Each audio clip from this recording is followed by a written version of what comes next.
Hello, good morning guys! Today is December 28 and right now nasa harap kami ng past tense. Ayan. Kasi kami nga ni Mami, may natitira pa kaming mga amount para sa masahe namin, and since it's almost the end of the year, might as well na gamitin na namin yon kasi next year magre-reset na naman yung allotment namin para sa masahe. So inuubos na namin yon, kaya nagpunta kami ngayon dito sa past tense massage therapy para magpamasahe. Ilang araw na lang guys at mag-New Year na, so hindi ko alam kailan ko may re-release ng video na ito. So advance Happy New Year sa mga nanonood sa inyo pag na-release ko ito before January 1, and belated Happy New Year naman kung may release ko itong video na ito after January 1.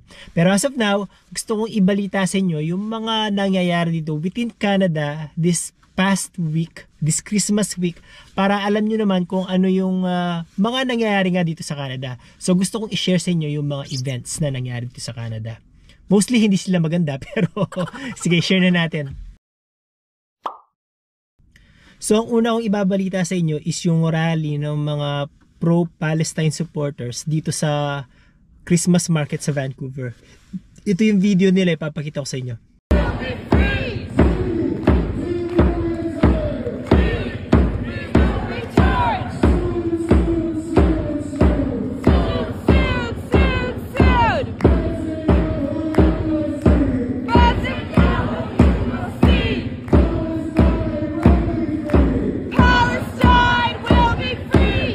And another rally na ginawa ng mga pro-Palestine supporters na ito is nangyari din sa Ontario.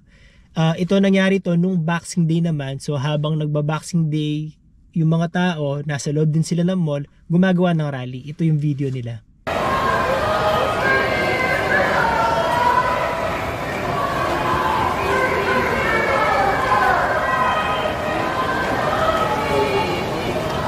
And also guys, itong mga pro-Palestine supporters na ito, nagsagawa din pala sila ng rally sa mga Indigo branches dito sa Canada. Ito yung video kung saan nagsagawa sila ng rally sa harap ng Indigo sa Vancouver.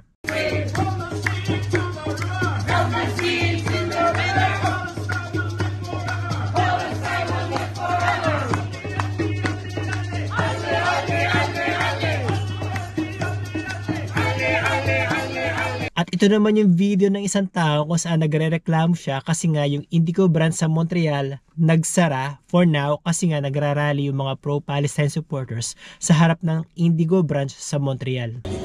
Look at what the Liberals are turning our country into. I just went to Indigo in downtown Montreal. They had to close their business because protesters are standing around outside. And now look at this in downtown Montreal. What country are we in? Are we in Canada? Or are we in the Middle East? Canada right now, or are we in the Middle East? And look at this. Indigo had to be shut down. They need a heavy police protest. Where are we? Where is our government? This is an absolute disgrace. The Liberal government is an absolute joke. Look at this crap. What country are we in? This is a joke. So hindi natin maintindihan itong mga pro-Palestine supporters ito, itong ginagawa nilang rally. But dito sila nagra-rally. Samantalang yung conflict na nangyayari is on the other side of the world naman, sa Israel at saka sa Palestine, between Israel and Palestine. I mean, okay lang siguro na mag-rally sila siguro sa harap ng embassy or sa harap ng isang government office na at least kahit paano konektado dun sa nangyayaring giyera sa Israel at saka sa Palestine.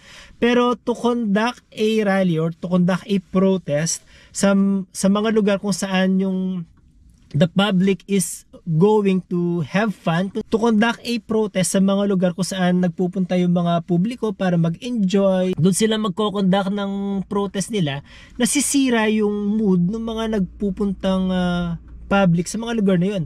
For example, sa Christmas market nga, isipin mo kung kasama mo yung pamilya mo at pupunta ka sa Christmas market para mamili ng mga Christmas stuff doon, tapos ang naririnig mo mga nagrarally, di ba parang nasisira na nga yung mood mo para i-enjoy mo yung araw na yun with your family.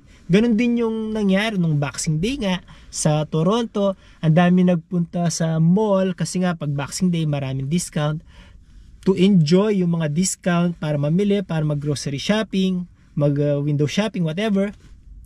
Pero pagpasok mo ron, ang makikita mo mga pro-Palestine supporters na nagrarally, di ba nakakasira ng mood yun? And I don't think nakakatulong tong ginagawa nila to get support from the public. Kasi nga guys, kung maggagawa kayo ng rally, pero yung rallyng ginagawa nyo nakakaabala sa publiko, I don't think makakakuha kayo ng simpatya. I don't think makakakuha ng simpatya itong mga pro-Palestine supporters dito sa public. Kung yung mismong ginagawa nila is dinidisrupt nila yung publiko para ma-enjoy ng publiko yung mga holidays na meron dito sa Canada. And on another note naman, yung popularity ni Prime Minister Justin Trudeau dito sa Canada medyo hindi na, let's say, hindi na maganda or pabagsak na. Makikita yan sa mga polls kung saan ang Conservative Party talagang mataas yung nakukuha nilang percentage pati sa mga polls. Tapos yung Liberal Party nangungulelat. And the amount of disrespect na nakukuha ni Prime Minister Justin Trudeau sa mga Canadians, parang hindi na hindi na makatarungan kasi at least they should give respect to him kasi Prime Minister pa rin siya ng Canada. Dito nga sa picture na ipapakita ko sa inyo, yan yung picture na yan. Makikita natin yung isang decoration, hindi natin alam kung bahay yan or event. Makikita natin dyan si Santa Claus, nakatayo, nakatalikod. Tapos merong Christmas light na parang ihi. Tapos yung makikita natin na yung binabagsakan ng Christmas light na yon is pangalan ni Justin Trudeau. So, imagine mo kada gabi makikita ng mga tao yon na si Santa Claus parang iniihan yung pangalan ni Justin Trudeau. That level of disrespect parang uncalled for, very unethical. Tapos, the other day nga, nagpunta dito sa British Columbia si Justin Trudeau to ski together with his family. Tapos, itong video na to, papakita ko sa inyo, makikita natin sa video na to yung disrespect na inabot ni Justin Trudeau mula sa isang local ng lugar na yun. Ito yung video. Mr. Prime Minister. Yeah. Please get the fuck out of BC. Have a wonderful day, man. Yeah, you suck. So nakita natin guys, no? Yun yung video. Para sa akin, kung nagpunta man si Justin Trudeau sa lugar na yon to enjoy with his family, let him be kasi may pamilya pa rin naman yung tao. And he is the Prime Minister of Canada. Siguro kung di tayo agree sa mga nangyayaring policy na ini-implement ni Justin Trudeau, we should at least still give him respect kasi nga siya yung Prime Minister.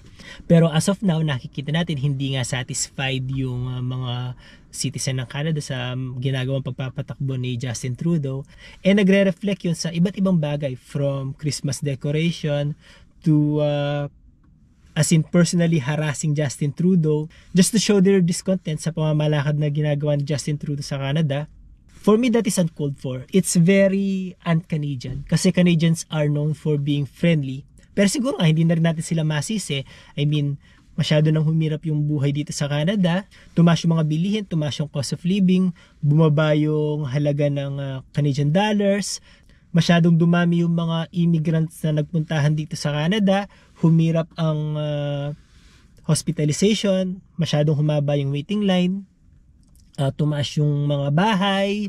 Tumaas yung mga bilihin, yung gas. Parang napuno na rin siguro yung mga tao. Pero para sa akin, hindi dapat ganun eh. Dapat nirerespeto pa rin nila.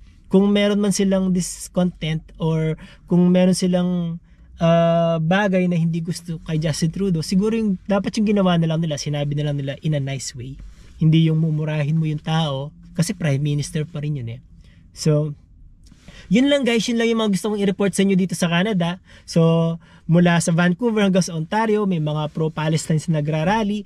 And sa mga citizens naman ng Canada, medyo grumpy na sila pagdating kay Justin Trudeau and it reflects in different ways. So there you go guys. I hope kahit papaano may natutunan kayo sa video na ito.